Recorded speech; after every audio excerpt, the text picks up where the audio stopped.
Assalamualaikum warahmatullahi wabarakatuh. Saya Alda Sulistia, mahasiswi Prodi Pendidikan Bahasa Arab semester 2 kelas A. Pada kesempatan kali ini saya akan menjawab beberapa persoalan dari mata kuliah Pendidikan Kewarganegaraan. Soal yang pertama yaitu apa keselarasan dan perbedaan antara HAM dan agama Islam. Nilai-nilai dalam Islam dan HAM mempunyai beberapa kesamaan, antara lain dalam hal persamaan nilai atau equality, kebebasan atau freedom, keadilan atau justice, dan nilai-nilai yang bersifat fundamental. Namun demikian, karena nilai-nilai yang terdapat dalam keduanya masih bersifat universal, maka terdapat beberapa perbedaan persepsi dan interpretasi terhadap nilai-nilai tersebut. Misalnya, untuk contoh, makna kebebasan beragama mempunyai pengertian yang berbeda antara Islam dengan HAM. Islam dan HAM sama-sama mengakui kebebasan beragama sebagai prinsip dasar. Islam memberikan jaminan kebebasan beragama ini sebagaimana disebutkan dalam Al-Quran Surat Al-Baqarah ayat 256. Aspek perbedaan fundamental antara Islam dengan HAM dalam mengartikan kebebasan beragama terletak pada batasan arti sebuah kebebasan. HAM mengartikan kebebasan beragama secara liberal dan mutlak. Dalam konteks makna ini, seseorang bebas untuk mengganti agamanya sesuai dengan kemauannya. Sementara Islam memandang agama sebagai sebuah keyakinan yang sakral dan suci.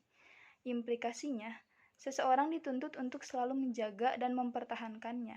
Dalam rangka usaha untuk mempertahankan keyakinan tersebut, Islam memberikan larangan keras bagi pemeluknya untuk berpindah agama.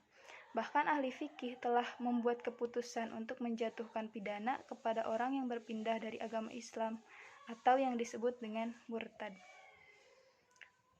Kemudian pertanyaan yang kedua yaitu apa relasi antara tiga lembaga, yaitu lembaga legislatif, lembaga eksekutif, dan lembaga yudikatif. Relasi antara tiga lembaga ini untuk mencapai tujuan negara Indonesia sangat berhubungan, karena tiga lembaga ini yang mengatur undang-undang. Sedangkan negara Indonesia menjadikan Undang-Undang Dasar sebagai dasar negara Indonesia.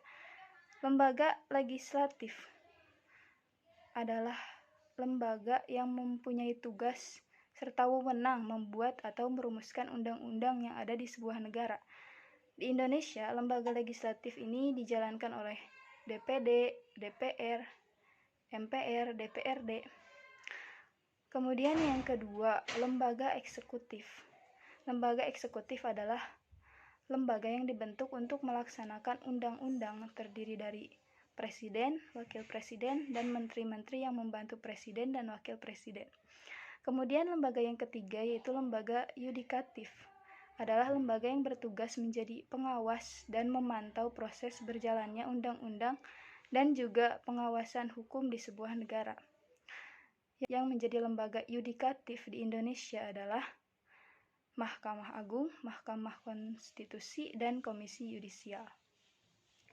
Kemudian yang ketiga, soal yang ketiga, yaitu apakah konsep Madani menurut Dawam Raharjo sesuai dengan model masyarakat yang dibangun oleh Nabi Muhammad SAW di Madinah?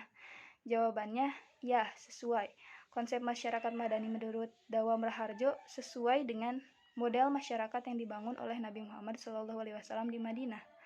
Karena fondasi yang Rasulullah gunakan adalah fondasi teologis, fondasi moralitas, dan sosial politik yang sama halnya dengan konsep-konsep menurut Dawam Raharjo. Kemudian soal yang terakhir atau soal yang keempat, yaitu apa upaya efektif untuk mencegah radikalisasi di kalangan pemuda. Upaya efektif untuk mencegah sekolah atau kampus dari radikalisasi adalah memberikan fasilitas belajar keagamaan yang proporsional kepada para siswa atau mahasiswa, serta mengupayakan penyebaran ajaran keagamaan dengan suasana terbuka dan menekankan moderatisme. Ada 3 institusi sosial yang sangat penting untuk memerankan diri dalam melindungi generasi muda, antara lain pendidikan, keluarga, dan komunitas. Melalui peran tokoh masyarakat di lingkungan masyarakat dalam menciptakan ruang kondusif bagi terciptanya budaya perdamaian di kalangan generasi muda. Selain peran yang dilakukan secara institusional melalui kelembagaan pendidikan, keluarga, dan lingkungan masyarakat, generasi muda juga dituntut mempunyai imunitas dan daya tangkal yang kuat dalam menghadapi pengaruh dan ajakan radikal terorisme. Sekian 4 soal yang telah saya jawab. Wassalamualaikum warahmatullahi wabarakatuh.